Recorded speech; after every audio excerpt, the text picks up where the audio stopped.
Hello friends, welcome back. So friends, आज के इस वीडियो में हम लोग देखेंगे डिसीजन मेकिंग प्रोसेस क्या होता है। क्वेश्चन कई बार पूछ लिया जाता है ऐसे कि define decision making process and explain it's basic characteristics of decision making process. ठीक है, तो एक्चुअल में डिसीजन मेकिंग प्रोसेस होता है क्या, इस चीज़ को हम लोग देखेंगे, जानेंगे, समझेंगे। तो यहाँ पर आंसर को कुछ आपको इस तरीके से लिखना है जो कि एकदम सिंपल और ईजी सी डिफिनेशन मैंने ली हुई है। जैसा कि नाम से ही पता चल रहा है कि डिसीजन मेकिंग प्रोसेस मतलब डिसीजंस लेना आना चाहिए। ठीक है, कितनी ज़्यादा इंपॉर्टेंस होती है डिसीजंस की। ठीक है, कोई थियोरेटिकल पार्ट नहीं है, ये तो आपके दिमाग से सोचने वाला पार्ट है कि डिसीजन मेकिंग प्रोसेस एक्चुअल में क्या हो सकता है कि किसी भी मैनेजर के लिए डिसीजन मेकिंग करना कितना इंपॉर्टेंट होता है। ठीक है, आप अपने डिसीजन से अगर आप कुछ भी कर रहे हो, अगर आप कोई से भी मैनेजमेंट की अगर मान लो पढ़ाई कर रहे हो अभी, ठीक है, तो ये भी आपका ही डिसीजन होगा ना कि आपने डिसीजन लिया होगा। तो decision is very common term and that can be applied in every sector, every sphere of life. ठीक है, सो डिसीजन मेकिंग जो भी होता है बहुत ही कॉमन टर्म होता है और इसको हर जगह पर भी हम लोग अप्लाई कर सकते हैं। सो यहाँ पर आंसर देखिए क्या लिखा हुआ है कि decision making is an essential part of modern management. Modern management का जो भी डिसीजन मेकिंग पार्ट होता है ना, बहुत ही कॉमन टर्म होता है।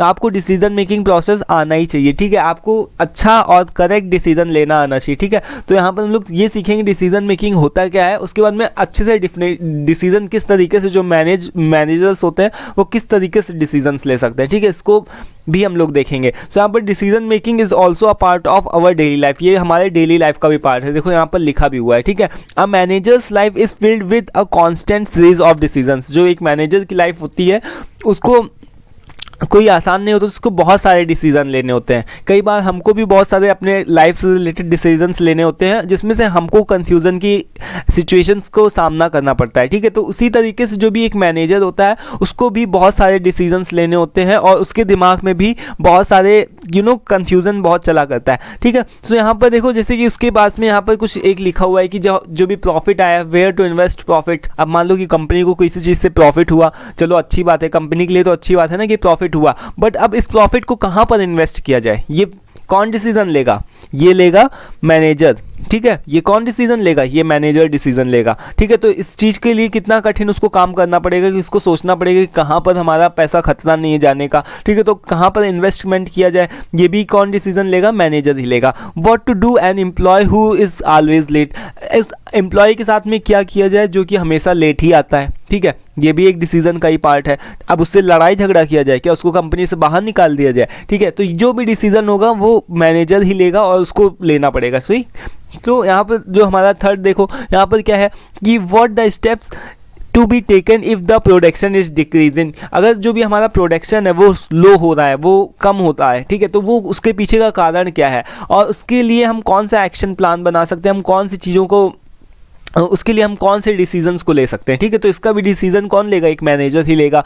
What gift to give to the employees to this Diwali. ठीक है, अब इस दिवाली में क्या एम्प्लॉयज़ को गिफ्ट देना है? ठीक है, ये भी डिसीजन कौन ले सकता है? ये भी एक मैनेजर ही लेता है कि कौन से कम हमारे कम बजट में हमको सबको गिफ्ट भी मिल जाए, सभी एम्प्लॉयज़ हमारे खुश भी हो जाए और हमारा कुछ कॉस्ट जो भी है वो भी सेव हो जाए। ठीक है, सो यहाँ पर देखो how to advertisement of any new product. अब कोई भी मार्केट में नया प्रोडक्ट आया, उसको हमको किस तरीके से एडवर्टाइजमेंट करना है, किस तरीके से उसको एडवर्टाइजमेंट करना है, कम पैसे में, लो कॉस्ट में और मैक्सिमम रिजल्ट के साथ में। तो ये सारे जितने भी आप यहाँ पर क्वेश्चंस देख रहे हो, केवल इतने ही क्वेश्चंस, ना जाने कितने क्वेश्चंस होते हैं जो कि इंडस्ट्री लेवल पर जब आप प्रैक्टिकल एक्शंस को परफॉर्म करोगे जाकर, जब आप कहीं काम करोगे जाकर के, तब आपको इन सारे क्वेश्चंस को जो भी है बहुत सारे डिसीजंस आपको खुद भी लेने होंगे। ठीक है, एंड सो ऑन यहाँ पर लिखा हुआ है कि एंड सो ऑन। ठीक है, hundreds of decisions are made by the managers. बहुत सारे डिसीजंस होते हैं जो कि मैनेजर्स को लेने होते हैं and all the managers have to choose the best alternative. और सारे ही अल्टरनेटिव में से एक बेस्ट अल्टरनेटिव चूज करना पड़ता है। जैसे कि मैंने बताया ना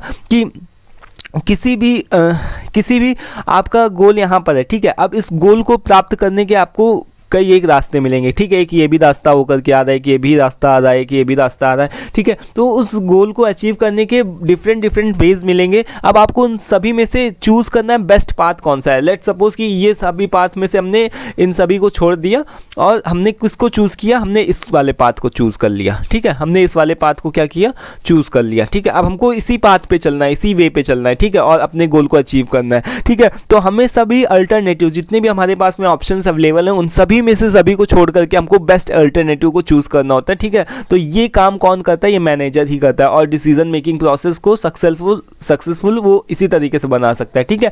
so the actions usually carried out by the others, और जो भी एक्शंस होते हैं वो तो दूसरे लोग, वो तो काम एम्प्लॉयज करेंगे, ठीक है। जो भी डिसीजन आप लोगे, जो भी मैनेजर डिसीजन लेगा वो तो डिसीजन लेगा ही, बट उसके ऊपर काम कौन करेंगे, वो तो दूसरे ही लोग करेंगे, है ना, ठीक है। So in short we can say the decision is a choice between two और मोर अल्टरनेटिव्स। शॉर्ट में आप क्या बोल सकते हो कि इसकी डिफिनेशन एक छोटी सी यही है कि it is a decision of, मतलब कि it is a choice between two और मोर अल्टरनेटिव्स, मतलब कि आपके पास में कई एक रास्ते होते हैं, उन सभी रास्तों को छोड़ करके आपको एक ही रास्ते पर चलना होता है, ठीक है। यही हमारा क्या होता है, डिसीजन मेकिंग प्रोसेस होता है। मतलब डिसीजन मेकिंग में यही हमको काम करना होता है, 10 रास्तों को छोड़ करके किसी एक रास्ते पर ही चलना पड़ता है, बट वो जो रास्ता होना चाहिए वो एकदम बेस्ट होना चाहिए। अगर उसमें से तो कोई भी गड़बड़ हो गई, कोई भी दिक्कत हो गई, तो उसके लिए कोई जिम्मेदार नहीं होगा, वो मैनेजर ही होगा, ठीक है। तो इस तरीके से आपको पता होना चाहिए कि आपको जो भी आपने डिसीजन लिया है वो आपके लिए सही हो, दूसरे लोगों के लिए, आपके एम्प्लॉयज़ के लिए सही हो, ठीक है, और उससे आप कुछ प्रोडक्ट मतलब आप उससे कुछ अच्छा प्रोड्यूस भी कर सको, ठीक है। तो ये this was all about decision making process. I hope कि मैंने अच्छे से आपको समझा दिया है, क्लियर कर दिया है। इसकी जो डेफिनेशन है, बुकिश डेफिनेशन है, मेरी तरफ से कुछ भी ऐड नहीं है, ठीक है। आराम से इसको अच्छे से पढ़ लेना, PDF का लिंक डिस्क्रिप्शन बॉक्स में होगा। वीडियो पसंद आए उसको भी लाइक कर देना। Thanks for watching this video and thank you once again. Next video में हम लोग बात करेंगे टाइप्स ऑफ डिसीजन की। Thank you.